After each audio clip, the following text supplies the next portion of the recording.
Bonjour, bienvenue au Café des DRH. Aujourd'hui, nous parlerons de la parentalité en entreprise. On va dévoiler quelle est la stratégie que Disneyland de Paris et Doctolib ont mis en place grâce à deux voix engagées. Bienvenue à Cécile Balta, DRH à Disneyland de Paris en charge de la diversité et de l'inclusion, et à Camille Nalin, responsable culture et engagement chez Doctolib. Merci à toutes les deux d'être ici. Doctolib, en quelques chiffres clés, Camille. Doctolib, c'est 3000 collaborateurs dans 5 pays d'Europe aujourd'hui. La plupart des patients, et notamment vous devez connaître l'application de réservation en ligne. Mais aujourd'hui, cette partie-là de notre code représente que 2% de nos lignes de code. On est aujourd'hui sur un business model qui est beaucoup plus large que ça et nos clients principaux sont les professionnels de santé. Et donc ça, c'est une partie que vous ne connaissez moins, mais c'est ça notre cœur de métier, c'est de rendre l'accès aux soins plus fluide, en travaillant avec les professionnels de santé et aussi pour les patients. Alors, on parle de parentalité dans le Café des DRH d'aujourd'hui. Comment vous veillez, et ça je vous laisse la parole, vous verrez qui veut démarrer en premier, comment vous veillez à que toutes les formes de parentalité, on parle des familles monoparentales, homoparentales, des parents aussi aidants, se sont pleinement reconnus et soutenus à Disneyland de Paris et chez Doctolib. Cécile. Je vais ? Ok. En fait, ça fait des années, d'ailleurs à travers pas mal d'accords d'entreprise qu'on signe avec nos partenaires sociaux, où on prend en compte, comme tu le disais Elisabetta, en fait on a plein de typologies de familles, famille homoparentale, monoparentale. On a des aidants aussi bien des aidants de parents que d'enfants. Et en fait, c'est d'avoir des accords qui soient finalement le plus possible en lien avec ce qu'ils vivent. Le fait d'accompagner via des conciergeries, par exemple, qu'on a une conciergerie qui aide les familles à booker, par exemple, du babysitting, du covoiturage quand il y a besoin, parce que ils habitent pas toujours dans le coin. Et en fait, c'est finalement, je sais pas ce que vous faites chez Doctolib, mais c'est vrai que c'est d'essayer de s'adapter le plus possible aux typologies de familles qui sont énormes, qui sont très, très diverses. Et voilà, nous, on est 20 000 salariés. C'est combien de parents ou combien d'enfants Disneyland de Paris ? Excellente question. On doit avoir le chiffre quelque part, ça c'est sûr. Je ne le connais pas. Ce qui est sûr, c'est qu'on a, je pense, beaucoup de parents, beaucoup d'enfants et surtout beaucoup de familles différentes. Et des familles d'ailleurs qui vont avoir leur premier enfant. Et donc ça démarre par là, et notamment la fameuse place en crèche, qui est quand même difficile. Exactement.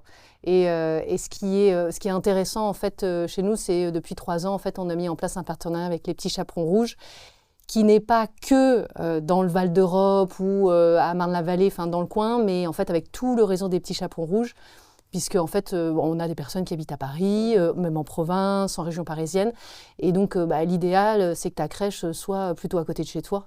Et donc on a 150 places en crèche, 150 berceaux et disséminés un petit peu partout en France, surtout en région parisienne. Et ça, je pense que quand tu attends ton premier enfant et que tu vas reprendre le boulot, c'est quand même plutôt rassurant d'avoir une place en crèche. C'est vrai. Nous, c'était nos parents chez Doctolib, ils sont majoritairement jeunes parents. C'est lié à notre moyenne d'âge. On est aussi moins nombreux. Et du coup, on a aussi créé cette politique de parentalité quand le sujet du premier enfant est arrivé. Donc, on était vraiment... ça a été Vous avez démarré par ça. Exactement, par ça. Mais par contre, quand on l'a démarré, on s'est toujours dit, ce n'est pas... notre politique, elle sera non genrée, pas en pointant du doigt une forme de parentalité particulière. Elle a été naturellement en fait ouverte à tous. Donc, inclusive. Complètement inclusive, exactement, c'est le mot que je cherchais, merci. Et ça, je pense que c'est le rôle de toute entreprise en fait. On doit mener aujourd'hui des politiques qui sont des politiques RH sur la parentalité, mais sur les autres sujets vraiment inclusifs. Tu as parlé, Cécile, du retour du congé parental, qui est un moment clé dans la vie d'un parent et d'un salarié, puisqu'on parle des salariés. Comment vous faites en sorte que ce retour puisse être une étape de confiance, voire même de continuité de carrière, plutôt qu'un frein ? Alors, c'est vrai que, et pour le coup, sans forcément parler de moi, mais pour l'avoir vécu aussi, Oui. le retour de congé mat est pas toujours évident. On se demande si on va retrouver son équipe, sa place, etc. Au-delà de retrouver aussi son équilibre vie pro, vie perso. Je suis rentrée en congé mat il y a 4 mois, donc voilà. j'en Donc atteste. tu peux en parler. C'est ça. Et en fait, au-delà de revenir au boulot, c'est aussi avoir une nouvelle vie logistique qui est quand même énorme. Et c'est vrai que l'entreprise doit être là pour aider. Hein. On doit pouvoir mettre en place des accords d'entreprise.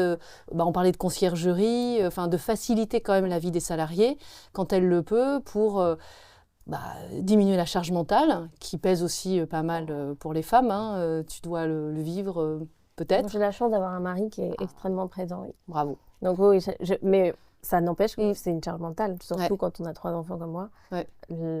Être parent, c'est de la charge mentale supplémentaire, ça c'est sûr.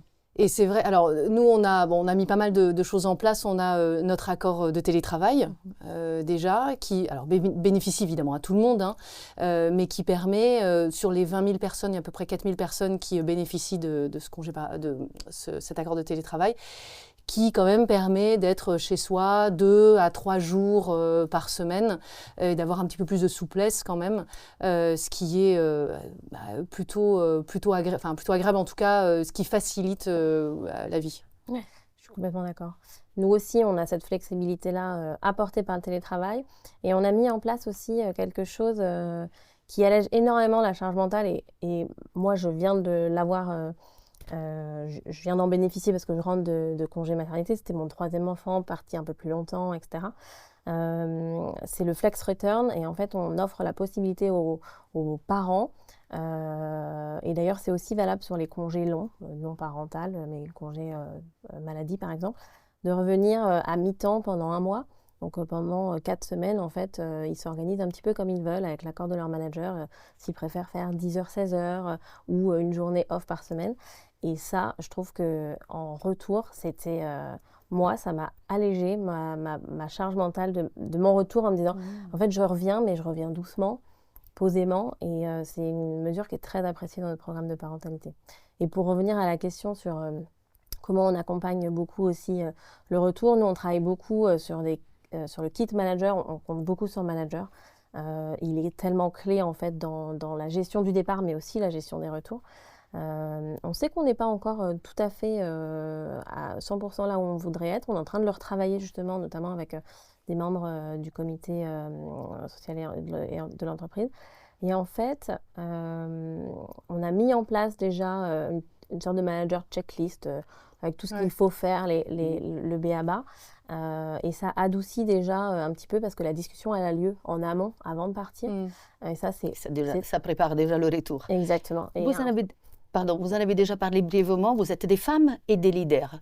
Est-ce que vous arrivez déjà à concilier, à trouver un certain équilibre entre votre vie pro et perso, et du coup à faire avancer aussi le comportement des leaders à l'entreprise? Brièvement, parce que le temps passe très vite. À titre perso, oui. J'ai de la chance d'être dans une entreprise qui travaille beaucoup justement sur cet équilibre vie pro-vie perso. On reste une entreprise en hyper-croissance, donc on a des rythmes de travail denses en journée, mais beaucoup de flexibilité. Et je dirais aussi qu'il y a de l'exemplarité chez nous. On a une culture d'entreprise qui montre cela. Par exemple, notre PDG va bientôt être papa à nouveau. On sait qu'il sera absent. Aussi, il va utiliser son congé paternité. Et ça, l'exemplarité, dans ces cas-là, ça fait aussi beaucoup. C'est vrai. Oui, je suis tout à fait d'accord. Je suis d'accord avec toi. En fait, en tant que leader et en tant que femme, mais montrer l'exemple. Déjà, c'est clé, que ce soit dans la parentalité ou n'importe quel autre type de situation et de valeurs.